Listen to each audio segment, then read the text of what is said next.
করে যাচ্ছে।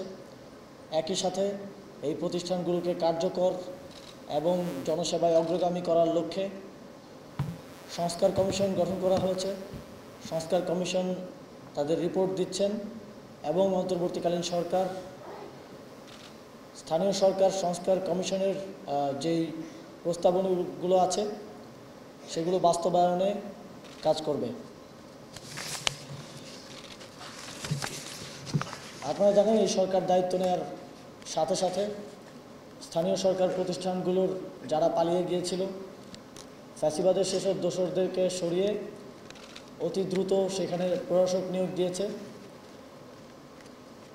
প্রশাসকগণ জনপ্রতিনিধি না হওয়ায় অনেকগুলো চ্যালেঞ্জ আছে। জনসেবা নিশ্চিতে কিছুটা স্থবিরতাও আছে। স্থানীয় সরকার বিভাগ তা কাটিয়ে উঠতে প্রতিনিয়ত কাজ করে যাচ্ছে।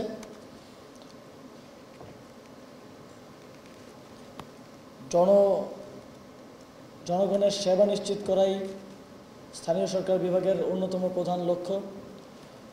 আপনারা জানেন যে এই মুহূর্তে স্থানীয় সরকার নির্বাচন আয়োজনের মাধ্যমে জনপ্রতিনিধিদেরকে উপযুক্ত দায়িত্ব দেওয়ার ক্ষেত্রে অনেকগুলো চ্যালেঞ্জ রয়েছে। আইন শৃঙ্খলা থেকে শুরু করে ট্রানজিশন পিরিয়ডের অনেকগুলো চ্যালেঞ্জ রয়েছে। তারপরও আমি মনে করি অন্তত পক্ষে সিটি কর্পোরেশন এবং পৌরসভাগুলোতে নির্বাচন হয়ে যাওয়া উচিত। তাতে করে শহরের জনগণের যে দৈনন্দিন যেসব সমস্যার সম্মুখীন তারা হচ্ছেন তা থেকে কিছুটা হলেও স্বস্তি এবং মুক্তি মিলবে। জুলাই গণঅভ্যুত্থানের পর শুধুমাত্র সরকারি বা রাষ্ট্রীয় প্রতিষ্ঠান সংস্কার নয়, আমাদের প্রত্যেকের নিজের মধ্যেও সংস্কার জরুরি, রাজনৈতিক দলগুলোর মধ্যে সংস্কার জরুরি, সামাজিকভাবে সংস্কার জরুরি। আমরা অত্যন্ত দুঃখের সাথে দেখছি যে অনেক রাজনৈতিক নেতৃবৃন্দ তাদের বিভিন্ন ধরনের বিব্রতকর বক্তব্য দিচ্ছেন। আমরা আহ্বান জানাবো, জুলাই গণঅভ্যুত্থানের পরে বাংলাদেশের জনগণ সকল ক্ষেত্রে ইতিবাচক পরিবর্তন দেখতে চায়।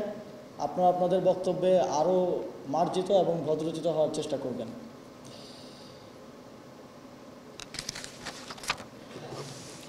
বর্তমানে আইনশৃঙ্খলা পরিস্থিতি নিয়ে দেশের জনগণের মধ্যে শঙ্কা রয়েছে।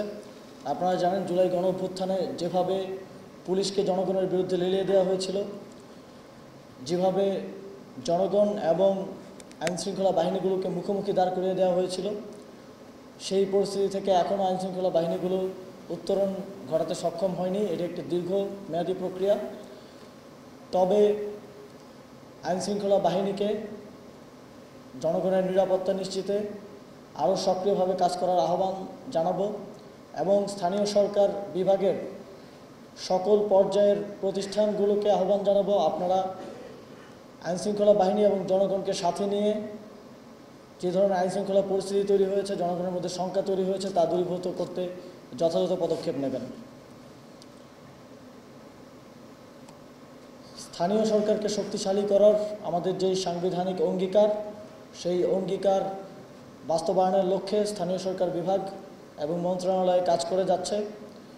আশা করি স্থানীয় সরকার সংস্কার কমিশনের প্রস্তাবনা বাস্তবায়নের মাধ্যমে একটি নতুন আঙ্গিকে আমরা স্থানীয় সরকারকে গড়ে তুলতে পারব এবং বাংলাদেশের জনগণ এর দীর্ঘমেয়াদী